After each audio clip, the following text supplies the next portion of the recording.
विद्यार्थी मित्र मैत्रिणींनो, आज आपण इयत्ता 3 विषय परिसर अभ्यास यातील पाठ 10 पाण्याविषयी थोडी माहिती यावरील स्वाध्याय बघूया. काय करावे बरे? थंडीमुळे खोबरेल तेल गोठले आहे, ते पातळ करायचे आहे. उत्तर: गोठलेले तेल पातळ करण्यासाठी त्याला उष्णता द्यावी लागते. त्यासाठी तेलाची बाटली गरम पाण्यात किंवा उन्हात ठेवली तर ते तेल पातळ होते. जरा डोके चालवा. 1. पावसाळ्यात बिस्किटे सादळतात. उत्तर: पावसाळ्यात हवेमध्ये बाष्पाचे प्रमाण जास्त असते. बिस्किटे हे बाष्प शोषून घेतात, त्यामुळे ती सादळतात. सादळणे म्हणजे मऊ पडणे. 2. पाण्यामध्ये पोटॅशियम परमॅंगनेटचे स्फटिक टाकले तर पाण्याला रंग का येतो?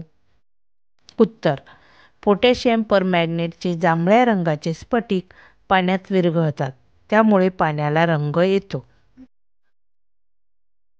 3. पाण्यामध्ये गूळ टाकून चमच्याने ते पाणी ढवळले तर पाणी गोड का लागते? उत्तर: गूळ पाण्यात विरघळतो, त्याची गोड चव पाण्याला येते, त्यामुळे गूळ टाकून ढवळलेले पाणी गोड लागते. हिमालय पर्वताच्या शिखरावर सतत बर्फ साठलेला असतो, त्याचे कारण काय असेल? उत्तर: हिमालय पर्वताची शिखरे खूप उंचावर आहेत. तेथे खूप थंड हवा असते, त्यामुळे पाणी द्रवरूप अवस्थेत न राहता स्थायीरूप अवस्थेत राहते. म्हणून या उंच पर्वत शिखरावर सतत बर्फ साठलेला राहतो. चूक की बरोबर ते सांगा. 1. पाणी पारदर्शक आहे. उत्तर: बरोबर. 2. शुद्ध पाणी निळसर दिसते. उत्तर: चूक. 3. पाणी खूप तापवले की पाण्याचा बर्फ होतो. उत्तर: चूक. 4. पाण्यात साखर विरघळत नाही. उत्तर: चूक. कंसात दिलेले शब्द वापरून रिकाम्या जागा भरा. कंसात दिलेले शब्द: आकार, पारदर्शक, स्थायीरूप, शुद्ध. 1. रिकामी जागा पाण्याला रंग, वास आणि चव नसते. उत्तर: शुद्ध. शुद्ध पाण्याला रंग, वास आणि चव नसते. 2. पाणी रिकामी जागा आहे.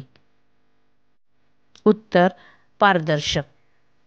पाणी पारदर्शक आहे.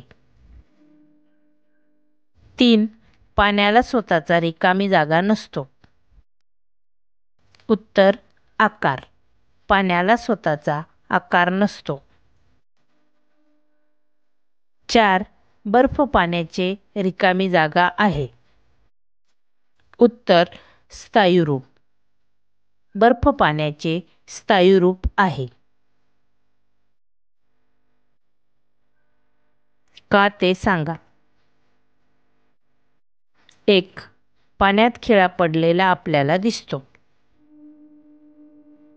उत्तर: पाणी पारदर्शक असते, त्यामुळे त्यात पडलेला खिळा आपल्याला सहज दिसतो.